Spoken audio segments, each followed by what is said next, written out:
Okay, somebody said, hey, what does it cost for food here? And the first thing we need to talk about is not just what it costs for food, but what is the exchange rate. So I'm over here at one of the money exchangers here, and this is really important consideration depending on where you live on the planet. And when you exchange, in my case, my dollars for the local currency, which is rupiah, every day that changes. So at this money exchanger here, we'll show you that there's a sign that says US dollar is 14,600, okay? Then you go in there and you have to give them your identification, your passport, and then take a photocopy of it. They'll ask you where you live. Sorry, it's pretty noisy over here. So once you have your dollars or your local, your currency, and you turn into rupiah, then you'll be able to go to the supermarket and stuff like that. And you could use your ATM card there, but it's always better to use local currency because quite often not everybody always takes credit cards. So knowing that, let's go for a ride over to the supermarket and I'll show you what things cost and what you can get for your currency.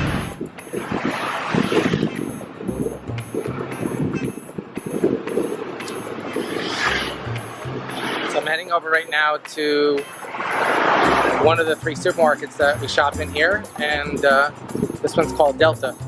And they have a wide variety of stuff. It's not just food, they sell things for kids, they sell clothing. It's quite a mixed bag of things here, and I think it's great.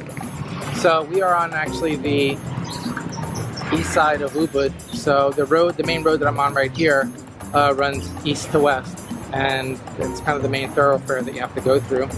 And if I turn the camera a little bit, you'll see Arjuna over there, the statue, which is a good indication of where we're at.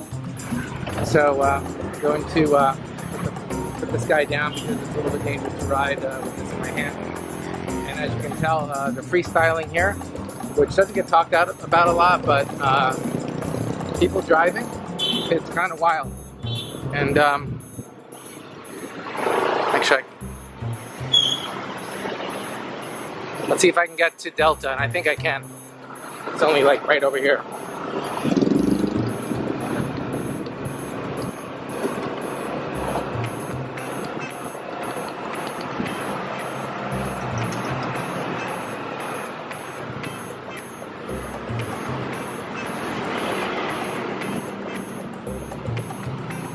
We made it.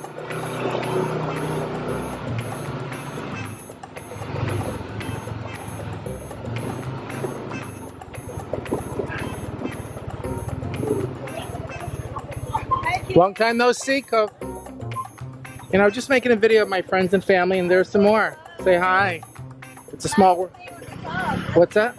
Yeah, that's to it's to prevent the noise. So I put a little fluffy hair on top. Have a good day. Good to see you. It's a small world after all.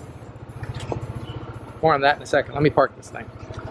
Alright, we got the scooter park with no disaster. So over here, this is the side entrance to Delta. And I just ran into my neighbor over here. Her name is Coco. She's awesome. She's Balinese and she grew up in Pajang, which is like the next valley over. Let's go over and walk you into the supermarket and see actually what things really cost and do a little conversion. If you remember from that sign, basically today, $1 US is equal to, 100,000 rupiah. Let's take a little seat for a second in this beautiful little Bali here. So, 100,000 rupiah is equal to about $7, and there's a bunch of converters you can get on your phone for free. So basically that changes every day. So depending on when you exchange your money is really the value of that snapshot in that time. It doesn't really vacillate too much between one or the other, but it's good to know. So when you go inside, when we go look at pricing, I generally try to take whatever the number is and divide it by 7. So if something is 50,000 rupiah, it's about $3.50. And that's really kind of the quick math to kind of understand it. Wish it was an even number because it makes your life easier, but depends on how good you are at math.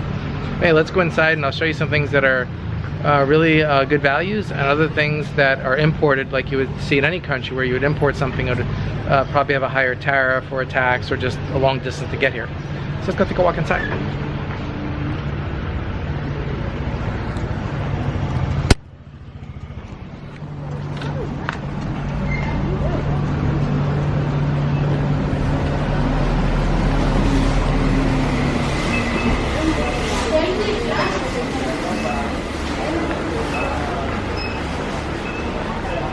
Hello.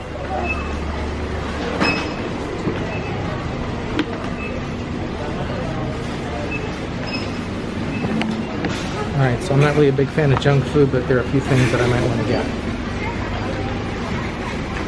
I like every supermarket, you can smell the fragrant fruits, which is one of the most amazing things about here is dragon fruit in season, and we'll go over here in a minute. You know what I need to do probably right now? See, is it too dark in here? No, it's okay. I got a filter on here, so it's a little bit dark. It's good for the outside, but not always for the inside. But here's an extraordinary thing, which I know we don't see in the US, at least I haven't seen it, but you know, they sell oil in a bag. So I guess it's for convenience. I'm not really sure why. Probably it's cost. Because cost is always a consideration here. But I don't want to go aisle by aisle with you, but you know, the usual canned goods that you would see in almost every supermarket on the planet. Obviously they can have some different things, and you know, you do have the US brands of like Lindsay, so there are certain things that they bring in here, and dressings and things like that. And even the cute little umbrella pasta. So here's an example, right? Let's see if I can zoom in on this and you can see this. Let me give you a little more zoom. So this little pasta sauce, now it's 400 grams, which is super small. It's got to be imported, but if you look at the price of that, it says $57,200. So that means that is about $3.50, okay, approximately. So certain things that are imported are very expensive, although I know in Hawaii a big jar of tomato sauce can almost be $8 or $9. So take that into consideration. Anyway, moving along, let's go check out some other things that I really like. Now, this is my local favorite snack aisle, and I'm generally not a big snacker, but I love how they've taken like really cool things. This is cassava. They have a lot of cassava here, and they have their cassava chips, like spicy ones. And I love the Hapitos, which is like their version of Doritos. So they had a little bit of a spin on things. Throughout the Twist Co, right? So, or these Crispy Crisp. I think we know what brand they are. And I can go into the whole snack thing, but this is just preservative central here. They do have their Lay's. And here's an example. A big bag of Lay's chips like that is 22,000, right? So 22,000 rupiah. If we do the math, right, if we said 100,007, right? 50 is 350, so that's like $1.75 for a big bag of chips, which I think is a pretty good deal. And then on this side, since we are in kind of an Asia 101, it is the home to ramen, and their selection of ramen here is amazing. If you like ramen, and it's really relatively inexpensive. I mean, you can get a little bag of ramen here for $2,450, right? So I think the most expensive one is their spicy one. Not that particular one, or maybe it's a bigger one physically. But yeah, if you're a ramen fan, you're in heaven here. Then they have the ones that we're all familiar with in the can ready to go. Over there, I don't go into that store over there. That's the evil wine store. Just kidding. We're in more snack land over here. And one of the things I do like, which probably isn't good for my body, is peanuts. One of the things that's really nice about Bali is they actually grow peanuts here, like they do in Georgia or other places in the US. So peanuts are really reasonable as well. Again, a bag of peanuts like this is 26,000, right? So that's $1.75. They have all different kinds of peanuts here, all the local nuts. And then, you know, what would life be like without some confectionate sugar and some flour? And just across the world, we know what these are, right? So if you want your cookies, like I bought these before. These are like cookies with a little bit of gel on the top, and again, 15,000, right? So if you're following along, that's 1/5 of 100,000, right? No, 15%, right? 1/6, excuse me. Anyway, marching along, let's go check out some other things. There's always people here ready to work that are really helpful. This is their standard snack aisle as well, and things for kids and Similac things, baby food. Then we have our standard liquid aisle. They have their own version of their tea, which is really good if you like iced tea. I kind of like, this is the original one, and I really like that it this is in plastic, but sometimes it comes in a glass, which is really nice. And certain restaurants will have glass, and we know what to do with glass. They recycle it, which is fantastic. We have like the lid, and you can tell it's like a weathered glass. I always love seeing that. But again, how much is that thing, right? So one of these is 5,007, right? So the ability for people to drink here, liquids or sodas or anything, is relatively inexpensive. I think where the cost comes in is when you have to import things. But even here they have like, you know, like Schweppes ginger ale, or they call it air soda, soda water, excuse me. This would be like a club soda in the US. And Coca-Cola's left their indelible footprint here. And who else is here? Let's kind of walk around a little bit. Now, of course, what would a store be like without having coffee, right? And cornflakes. But anyway, let's look at what a small box of cornflakes costs here, because I know people like cornflakes still. So a little box like this is 27,000. Okay, so that's like $2, right, or so for that guy. And we can go into the whole coffee thing. They have their own version of coffee, that Kopi coffee, which is the animal that poops. And I don't drink coffee, but I guess it's one of the most prized coffees in the world. You can tell me. Okay, we don't want to go into the whole soap thing, but you know, when somebody asked recently, is, you know, can you get the things in the U.S. here, or how you deal with when you can't get it? And the real answer is you just adapt, right? You try something different, and what you learn is that, you know, the things you thought that you had to have, you don't really need to have.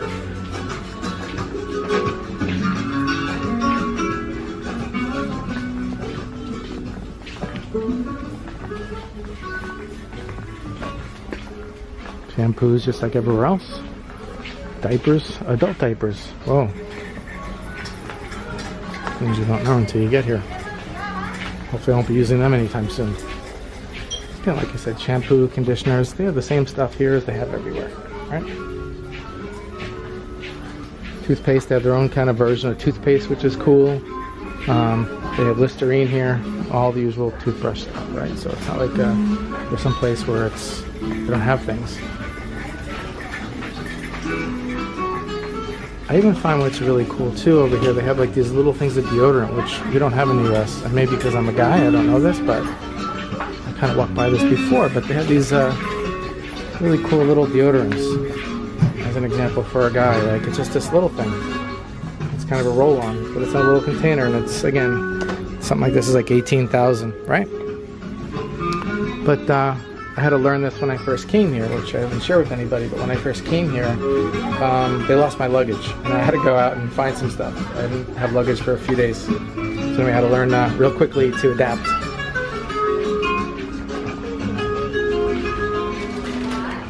Anyway, excuse me. Again, like I said, this is like a store that has everything, right? Whether you need a thermos or a rice cooker, a broom, pots or pans, dishes. They have electrical things here. You know, here's all the brooms and stuff. Again, things for outside, Tupperware, cowls. I think this store is fantastic.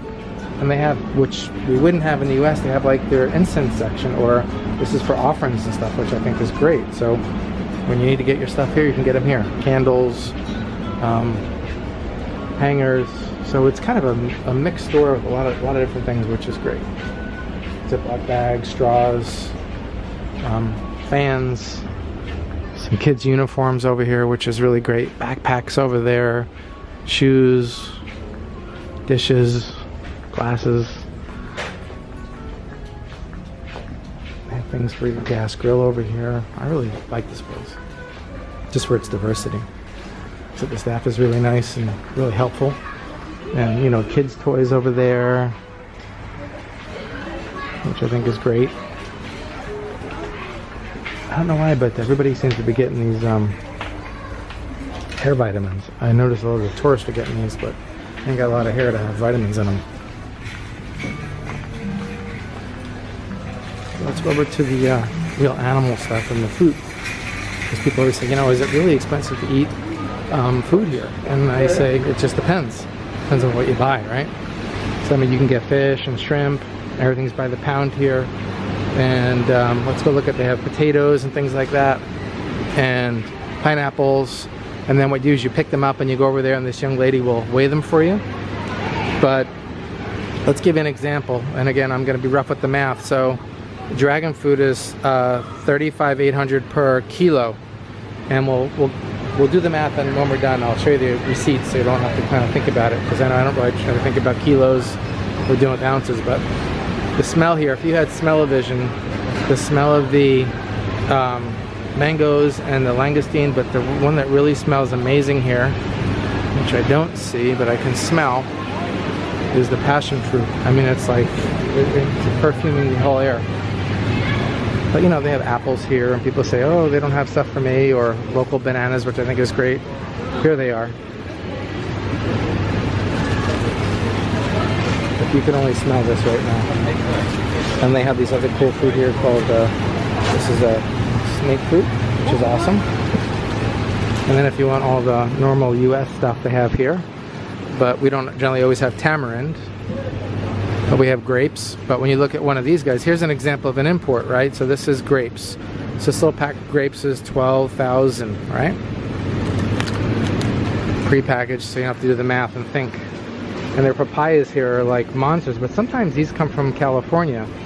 So I guess they can't make them fast enough. They have watermelon and all sorts of melons. So like this stuff is, I think it would be kind of expensive. So that's 17,000 for a little piece of melon. Anyway, let's go. Keep zooming along. Hello. I love the people here. Tomatoes that are grown locally. They have all the avocados things that we always like. If you like avocados and apples, and one of my favorites is the rambutan. Right, these are awesome. Crack them open, eat them. Just kind of twist and peel and have a big fruit inside. There's also some of the mangoes over here, which are great. Always kind of popping some mangoes here. And for my friends that are struggling with, you know, should I eat meat or chicken? And unfortunately, they've succumbed to the rest of the world with everything kind of frozen, like kids' food. So nugget happy. So if you're coming here from someplace else and you have some kids, rest assured, you're covered. Again, they have the usual onions and garlic and scallions and stuff, which I'll be throwing on my basket when the video is done. And for people that need their meat, they have a wide selection of meat here, so you don't have to worry. Whatever the things you're looking for, chicken or beef or pre-made stuff, and forgive me for not knowing what these things are. A lot of them are like meatballs and stuff like that. Dumplings.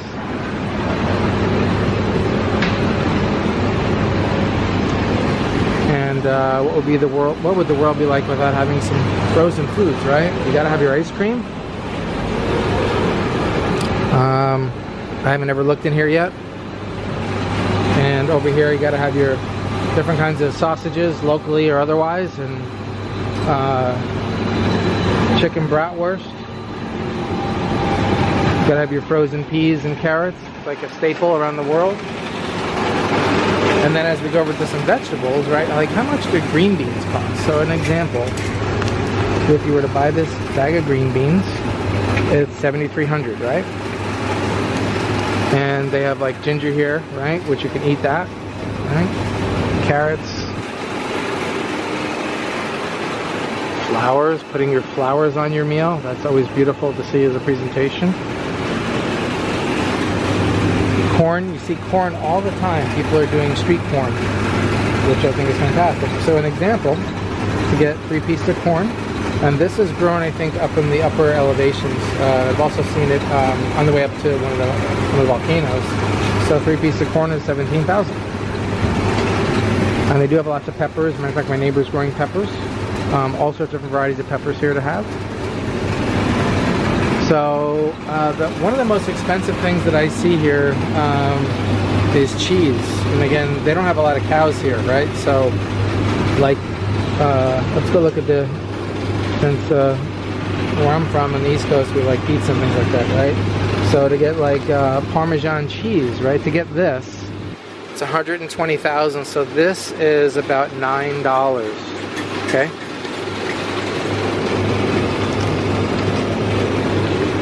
And where is the mozzarella cheese? It's also an expensive one. But like a little hunk of feta cheese, this is $3.50. I think that's a little bit of a better value. But the Italian cheeses are super expensive. The mozzarella, here we go. I don't have a price on there. Let's see. They took the tags off, but I know that these are pretty expensive for mozzarella cheese. Cheese slices, mascarpone cheese. Oh, here's a mozzarella block. So this little guy, or pretty big guy, is $35,000.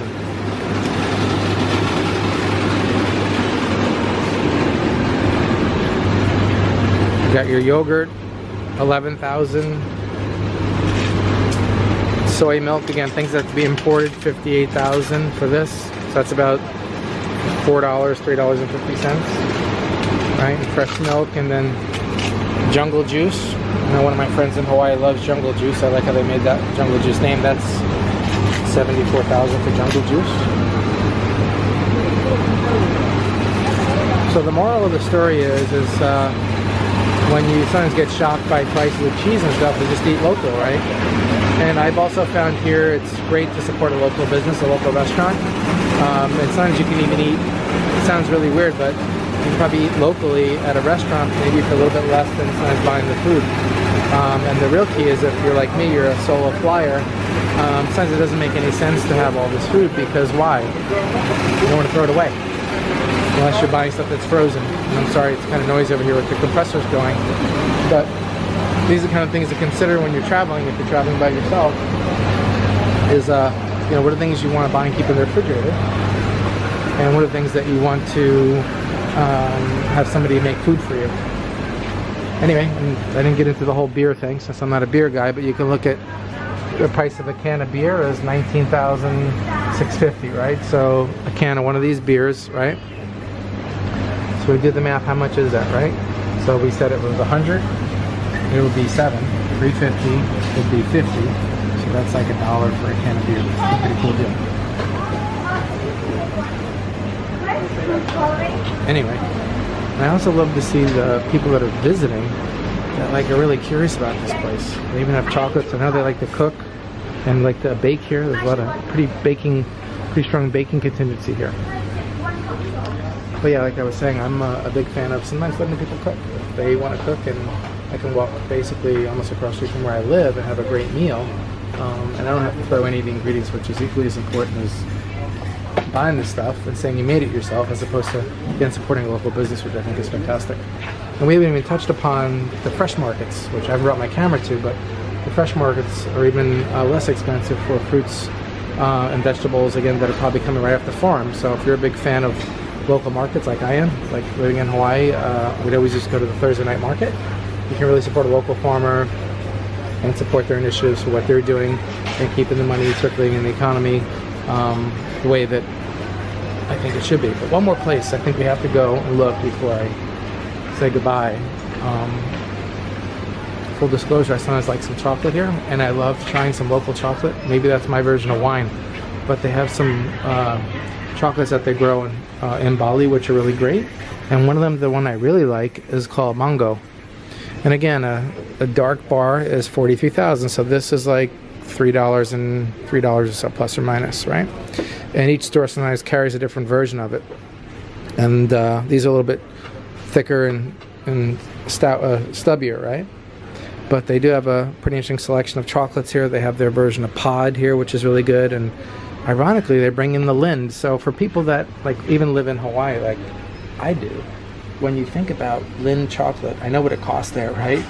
So, you know, a bar of chocolate is like this one's $68,000, right? So this is like $4, and I think that's really what it kind of costs in Hawaii, ironically. So I'd much rather give the local business to support them so they can keep growing their pods locally. Anyway, and just like everywhere else, they have their little pack of chocolate. Reminds me of Hawaii again, where you have your Bali pack of the local chocolate like we do in Hawaii, and then the kopi, this little animal that's eating all the coffee beans. They seem to kind of be capitalizing, leveraging that. But anyway, it was always nice to finish things off with a little chocolate chat, because I think that's a good way to sometimes end the day. Anyway, I'm gonna go shopping, and let's see what we get later. Shop the eggs, and what about bread, right? Because people like bread. So, a loaf of bread here. They have rye bread, sourdough, or a little ciabatta bread, right? So this is basically $1, right, for 4 pieces of bread. This is a little more than $1 for a loaf of bread. And then the ubiquitous Italian bread. This guy is about 12. That's another about $1 for a loaf of Italian bread, a baguette. So I think it's all pretty reasonably priced to come shopping in Bali, and I'm in Ubud, so we're about an hour from the airport. So has a little bit of a way to get up here if it's not baked locally. And then there's their local bread over here as well. A little guy like this, 11. So pretty inexpensive. And they have their other bread over there as well, including the local jams and jellies, and they even have honey here. Maybe I hope this has been helpful. Okay, I'm back at the house. Now I brought the stuff back and it fit all in one small bag, but I just wanted to show you kind of the concept and what this all cost. So obviously this isn't everything I have in my refrigerator, but we got dragon fruit, tomatoes, a couple of lemon limes, lilikoi, aka passion fruit, some rambutans, some bread, splurged on some soda and some crackers and some cookies, garlic, scallions, tea, some chips, and the most wonderful eggs here, and some cat food. And the total for this bill was $240,000. So again, remember before we said that 100,000 is $7, right? So this was under 20 bucks for all these items. Now some people might say that's kind of expensive, but again, some of the things were imported, like the tea, the Friskies. I think like this alone is, I think about 20, no, this is about 16,000. But anyway, you can see kind of what you can get for 20 bucks, essentially in Bali. And again, as I said earlier, if you go to the farmers markets, you'll get a much better deal on fruits and vegetables. And there's no vegetables here, I didn't get any because I'm going to be out and about all day tomorrow.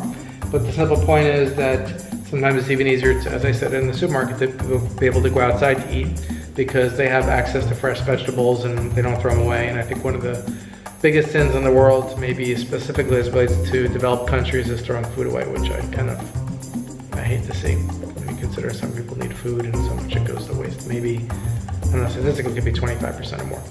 Anyway, this is a little snapshot of going to the supermarket in Bali. I hope this helps. Hope you can understand the pricing. So if you decide to come out here and spend some time, you'll understand kind of the price value. Like I said, the most expensive things would be imported things like cheese, which they don't have here. I didn't even go over to the wine section. I know people tell me all the time wine is very expensive here because again, there's no vineyards here, and I believe they have probably a high import tax. Anyway, I hope this is helpful. See you in Bali. Take care.